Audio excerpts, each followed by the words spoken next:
घर से भी ऐसा था कि संघ का ही बैकग्राउंड था, पिताजी दादाजी सब लोग संघ में रहे, तो वो भी एक डिफरेंस था।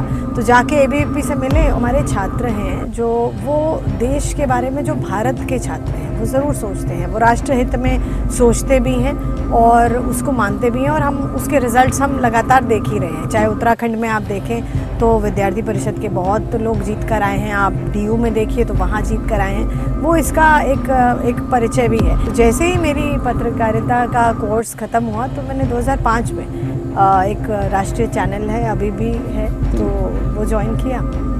तो मैं कॉरेस्पॉन्डेंट भी रही और न्यूज़ एंकर भी रही। जब से एबीवीपी ज्वाइन की उसके बाद से कभी ऐसा नहीं हुआ कि मैंने संगठन के लिए काम ना किया हो।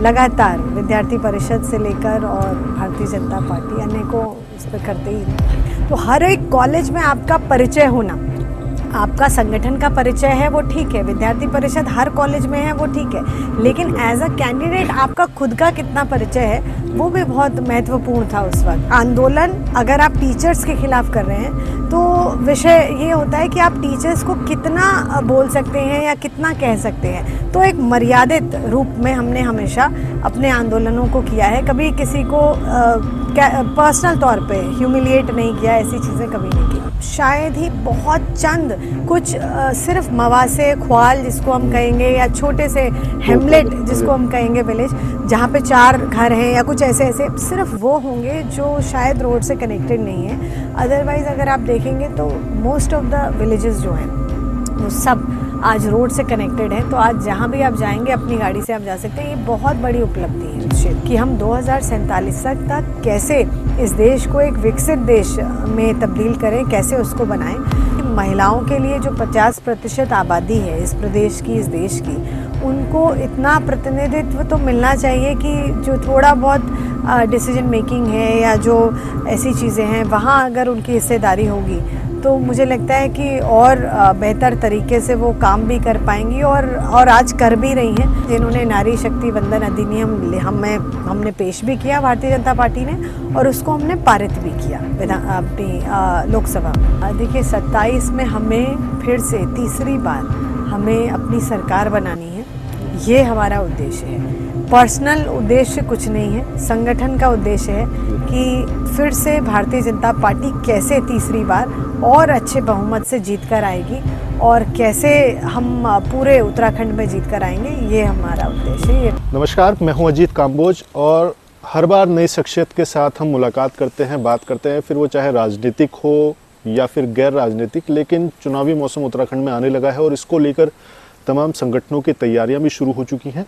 और इस वक्त हमारे साथ दीप्ति रावत भारद्वाज जी हैं, उत्तराखंड भाजपा की पहली महिला महामंत्री हैं। अभी कार्यकाल शुरू ही हुआ है, उन्हीं से तैयारियां क्या है। रावत जी, अगर उत्तराखंड की बात की जाए, छात्र राजनीति से आप शुरुआत कैसे हुई पॉलिटिक्स की आपकी? मुझे ऐसा लगता है कि पॉलिटिक्स या राजनीति के ऐसा विषय है जो कि कोई सोच के नहीं आता है यहाँ पर। यहाँ तो एक कोई ऐसी सिचुएशन बनती है कि व्यक्ति आ ही जाता है। जब मैं स्टूडेंट थी, मतलब फर्स्ट ईयर में जब मैंने एडमिशन लिया तो ऐसे ही दिल्ली यूनिवर्सिटी में एडमिशन लिया। तो यूनिवर्सिटी में जब गई तो वहाँ पे अलग अलग संगठनों के अलग अलग छात्र रहते हैं, एक्टिव रहते हैं, स्टूडेंट्स की हेल्प करते हैं जो फ्रेशर होते हैं फर्स्ट ईयर के एडमिशन में और फॉर्म भरने में और बहुत सारी चीज़ों में। तो ऐसे ही मुझे जो ग्रुप मिला वो विद्यार्थी परिषद का मिला, और क्योंकि घर से भी ऐसा था कि संघ का ही बैकग्राउंड था, पिताजी दादाजी सब लोग संघ में रहे, तो वो भी एक डिफरेंस था। तो जाके एबीवीपी से मिले और बस तब से लेकर मैं कहूँगी कि 1999 में मैंने एडमिशन लिया कॉलेज में, और तब से आज तक मतलब 25 से 26 साल मैं कह सकती हूँ लगातार जब से एबीवीपी ज्वाइन की उसके बाद से कभी ऐसा नहीं हुआ कि मैंने संगठन के लिए काम ना किया हो। लगातार विद्यार्थी परिषद से लेकर और भारतीय जनता पार्टी अन्य को उस पर करते ही रहे। तो छात्र राजनीति युवाओं के बीच आप खासा रहे, लोकप्रिय रहे, अध्यक्ष तक का आप चुनाव जीते हो। तो युवाओं के बीच में और अब जब मेन स्ट्रीम की पॉलिटिक्स है, इसमें कितना फर्क जानते हैं? मेन स्ट्रीम पे बाद में बात करें, पर युवाओं की तब की और अब की राजनीति मैं ये कहूँगी कि उस वक्त सोशल मीडिया नहीं था उस वक्त, लेकिन छात्रों के लिए एक मतलब बहुत ज़्यादा सक्रियता आपको चाहिए। पहले ऐसे नहीं था कि कोई भी कैंडिडेट आएगा और आप फर्स्ट ईयर में चुनाव लड़ जाए या सेकंड ईयर में चुनाव लड़ जाए, ऐसा नहीं हो सकता था। आपको 1-2 साल उनके बीच में लगातार काम करना है, छात्र हितों के लिए लड़ना है। यूनिवर्सिटी, अगर दिल्ली यूनिवर्सिटी की हम बात करें तो वहाँ वोट करने वाले जो छात्र हैं वो लगभग 1 लाख से ज़्यादा वोटर हैं, तो बहुत बड़ी संख्या में छात्र आपको वोट करते हैं। और 58 कॉलेजेस उस वक्त जो डूसू के एफिलिएटेड थे, अब शायद और बढ़ सकते हैं या 1-2 और कम हो गए हों, तो उस वक्त 58 कॉलेजेस थे जो दिल्ली यूनिवर्सिटी स्टूडेंट्स यूनियन के लिए वोट करते थे।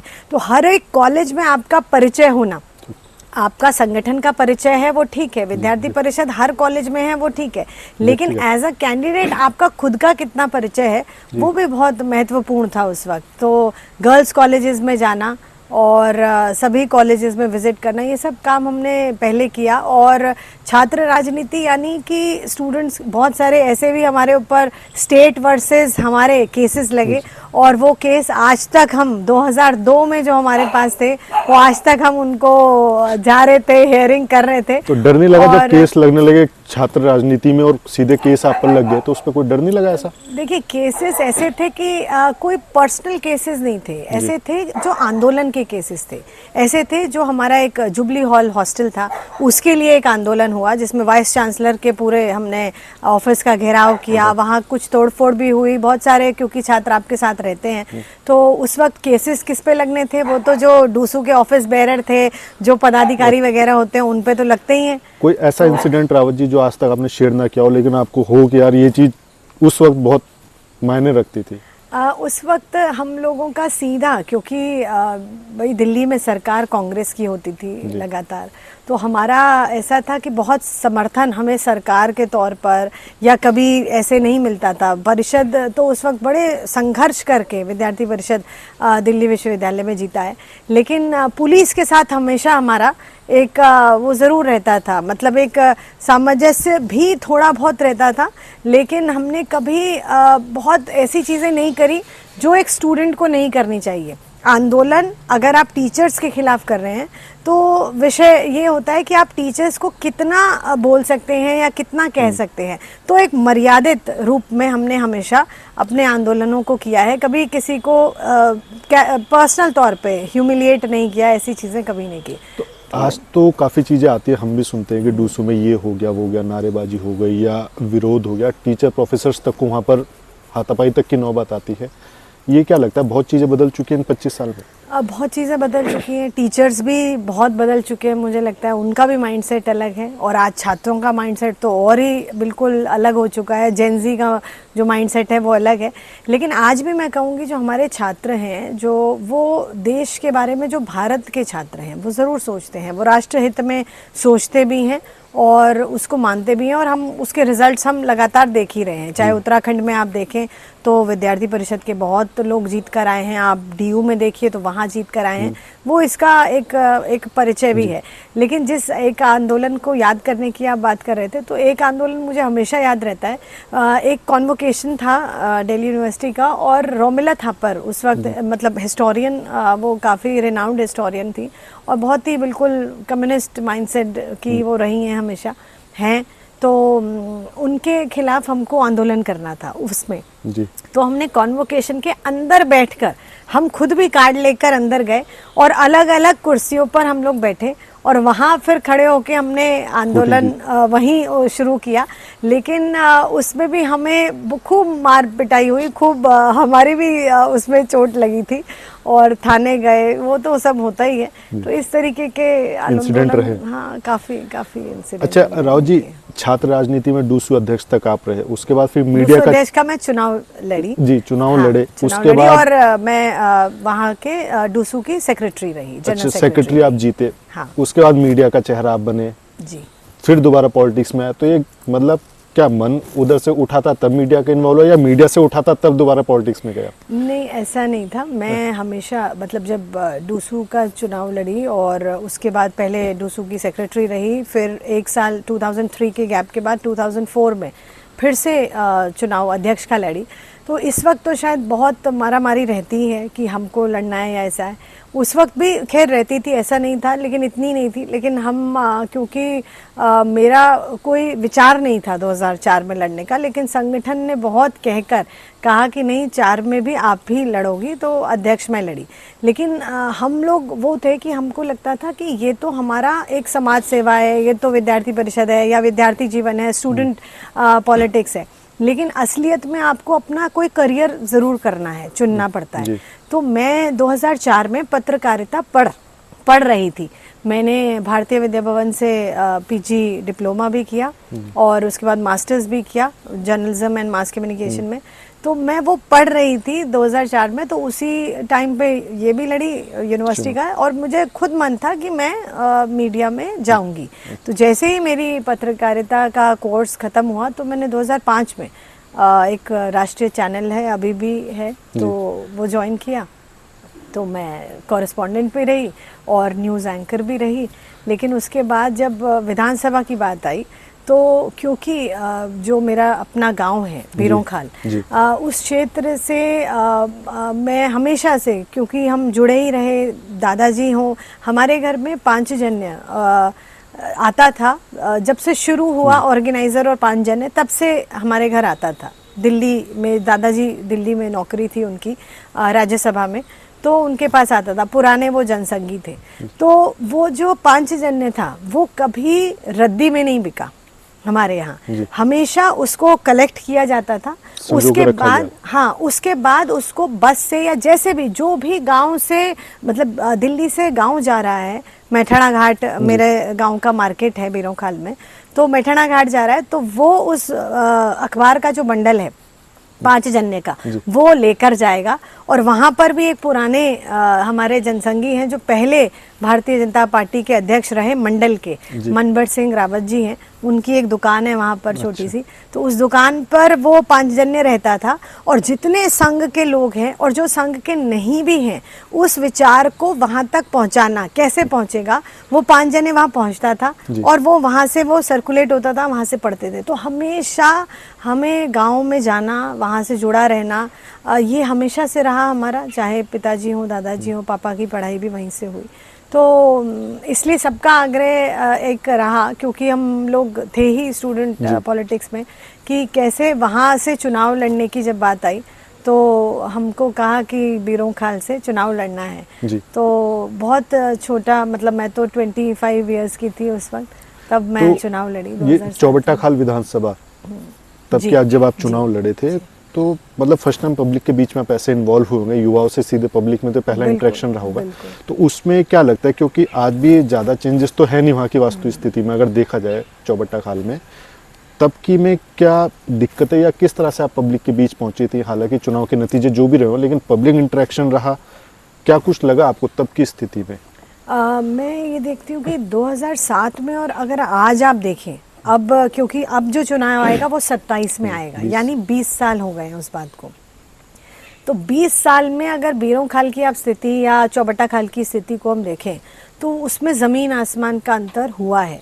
जिस गांव में जब मैं एक बार हम प्रचार करने निकलते थे, जैसे कि सीधे छात्रों से निकल के सीधे जनता तक पहुंचना और वरिष्ठ लोगों के बीच में बैठना, उनसे बातचीत करना, जब आप विधानसभा लड़ते हैं तो आपको हर एज ग्रुप से बात करनी पड़ती है, 18 साल से लेकर और पूरे मतलब 60+ जो वरिष्ठ नागरिक हैं उन तक आपको बात करनी पड़ती है।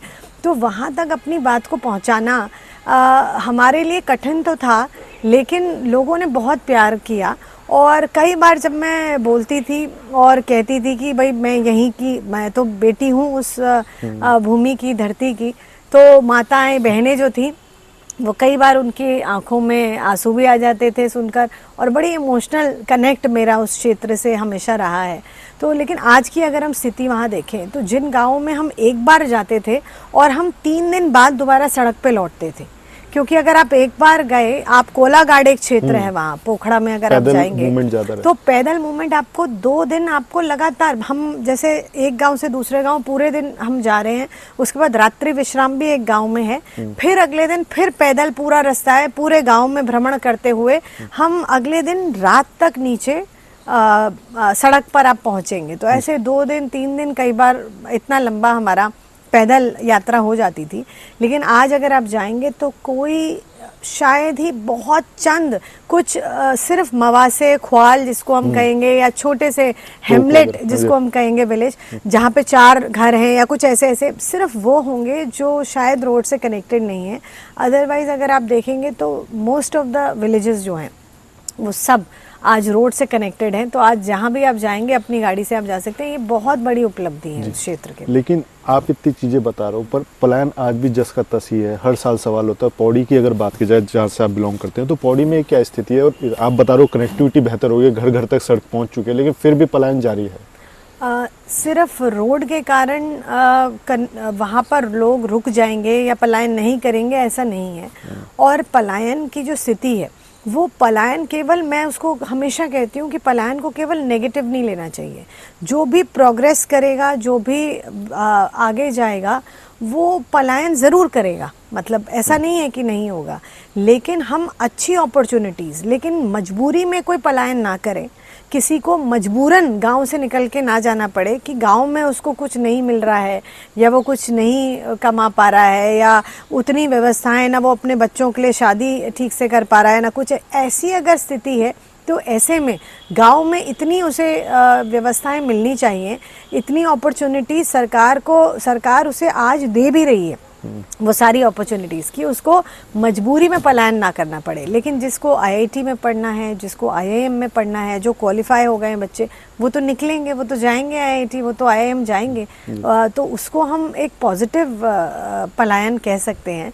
लेकिन जितनी अपॉर्चुनिटीज़ आज मोदी जी और धामी जी मिलकर, मैं देख रही हूँ कि जिस प्रकार से केंद्र और प्रदेश की सरकार मिलकर दे रही है इस प्रदेश में, वो शायद ही पहले कभी मिली हो। आज हमें सोलर की जो व्यवस्था है, आज सोलर फार्मिंग लोग कर रहे हैं। हम देखते हैं कि पौड़ी में बहुत लोग फार्मिंग या खेती बाड़ी जंगली जानवरों की वजह से नहीं कर पा रहे हैं, लेकिन उसका अलावा क्या कर सकते हैं, विकल्प क्या है?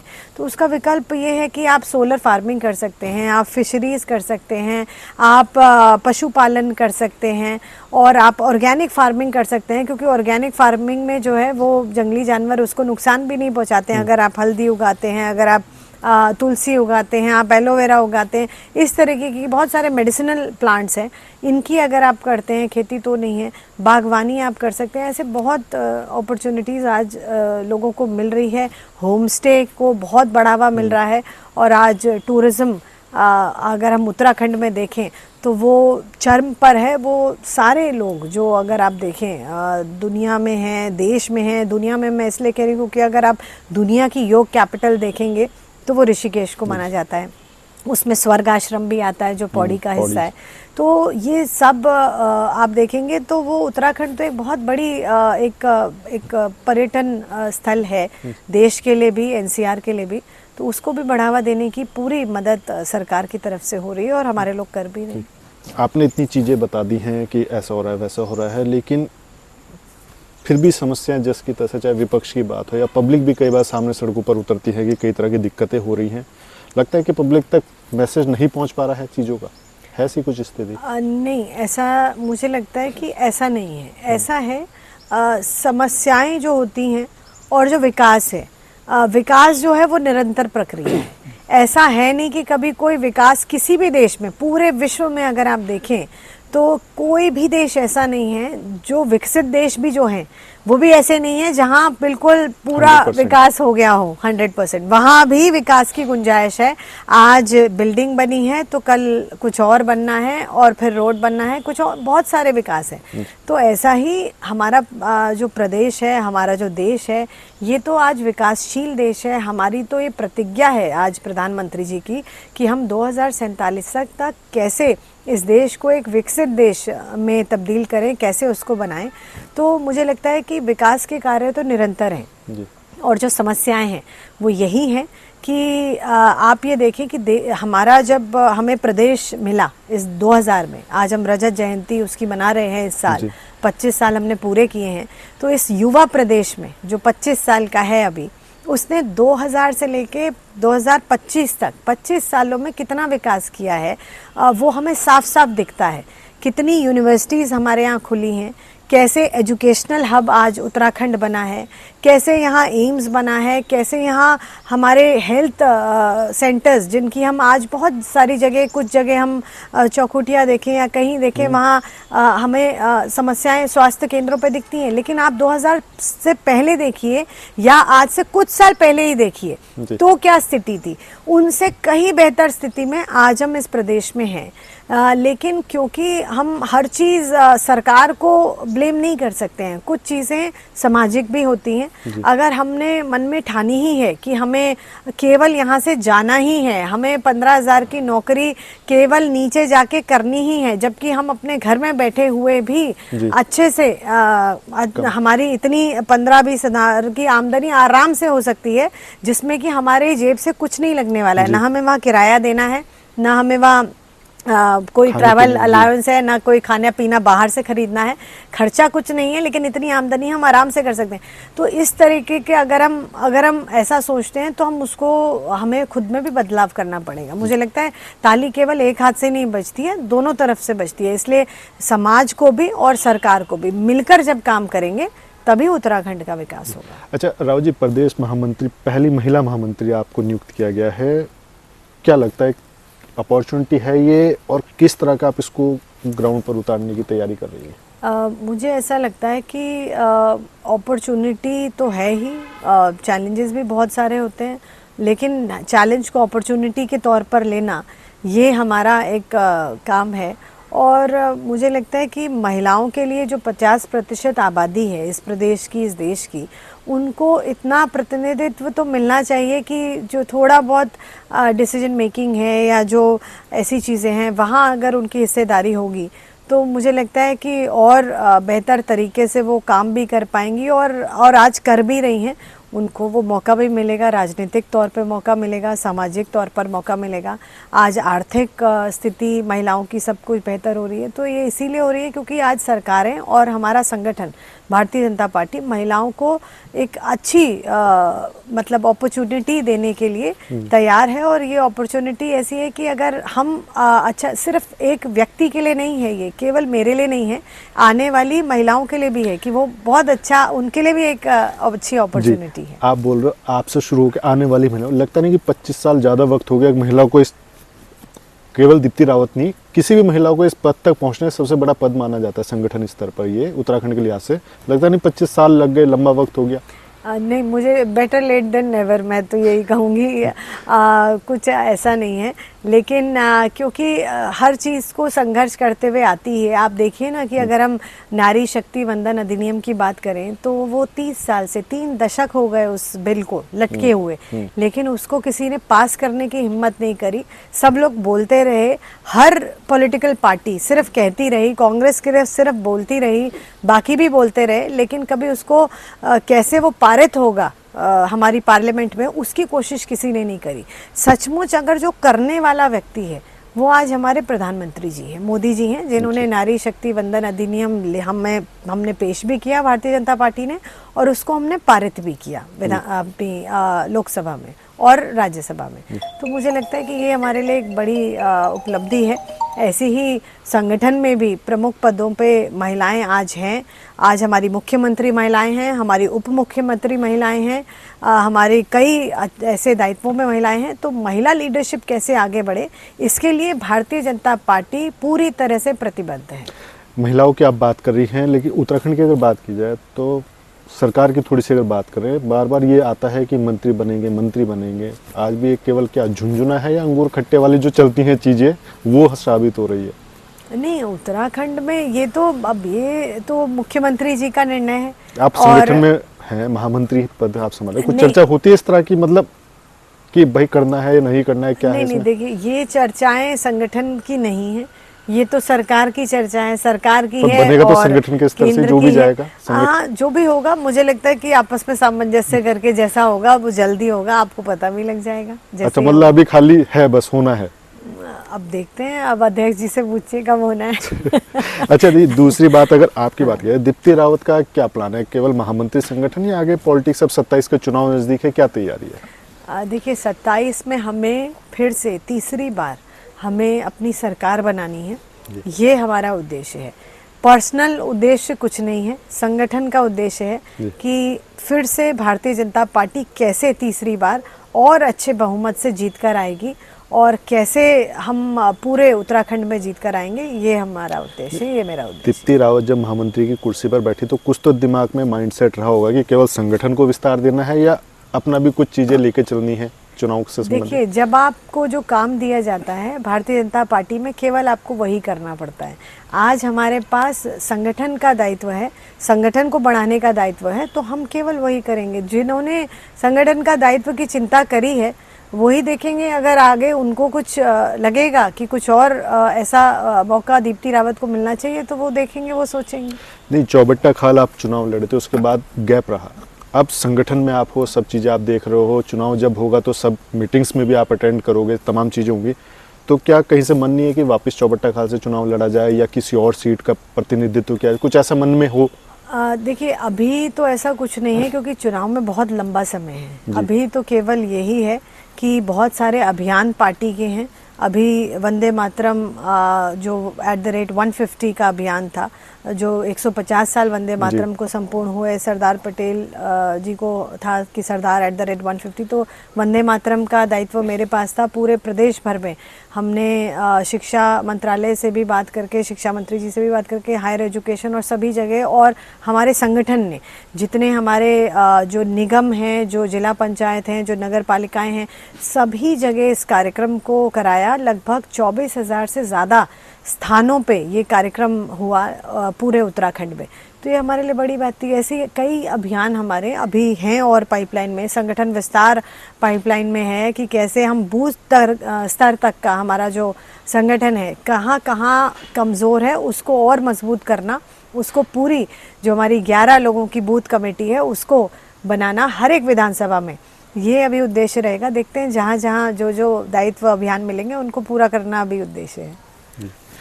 ये थे दीप्ति रावत भारद्वाज जी, प्रदेश महामंत्री महिला नियुक्त हुई हैं पहली बार उत्तराखंड में। किसी महिला को महामंत्री का पद दिया गया है और तमाम बातों पर चर्चा हुई।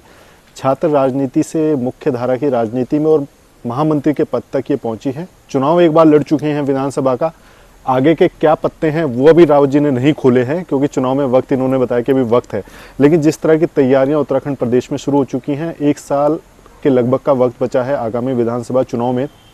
तैयारियां चाहे भाजपा की हो चाहे कांग्रेस की, चुनाव से संबंधित भी शुरू हो चुकी हैं। भविष्य में क्या होगा उसके बाद दोबारा रावत जी के साथ बैठेंगे, चर्चा करेंगे कि अब क्या प्लानिंग है। फिलहाल इतना जरूर है कि महिला महामंत्री होने के नाते कई चीज़ें महिलाओं को लेकर इनके मन में है कि ये करनी है, चाहे संगठन का विस्तार हो या महिला को एक नेतृत्व किस तरह से बेहतर मिल सकता है या उनकी जो भी समस्याएं हैं उनको कैसे दूर करना है। इन तमाम विषयों को लेकर खुलकर बातचीत हुई है। आगे फिर किसी और नई शख्सियत के साथ मुलाकात होगी, तब तक के लिए नमस्कार। घर से भी ऐसा था कि संघ का ही बैकग्राउंड था, पिताजी दादाजी सब लोग संघ में रहे, तो वो भी एक डिफरेंस था। तो जाके एबीवीपी से मिले, हमारे छात्र हैं जो वो देश के बारे में, जो भारत के छात्र हैं वो ज़रूर सोचते हैं, वो राष्ट्र हित में सोचते भी हैं और उसको मानते भी हैं, और हम उसके रिजल्ट्स हम लगातार देख ही रहे हैं। चाहे उत्तराखंड में आप देखें तो विद्यार्थी परिषद के बहुत लोग जीत कर आए हैं, आप डीयू में देखिए तो वहाँ जीत कर आए हैं, वो इसका एक परिचय भी है। जैसे ही मेरी पत्रकारिता का कोर्स ख़त्म हुआ तो मैंने 2005 में एक राष्ट्रीय चैनल है, अभी भी है, तो वो ज्वाइन किया। तो मैं कॉरेस्पॉन्डेंट भी रही और न्यूज़ एंकर भी रही। जब से एबीवीपी ज्वाइन की उसके बाद से कभी ऐसा नहीं हुआ कि मैंने संगठन के लिए काम ना किया हो।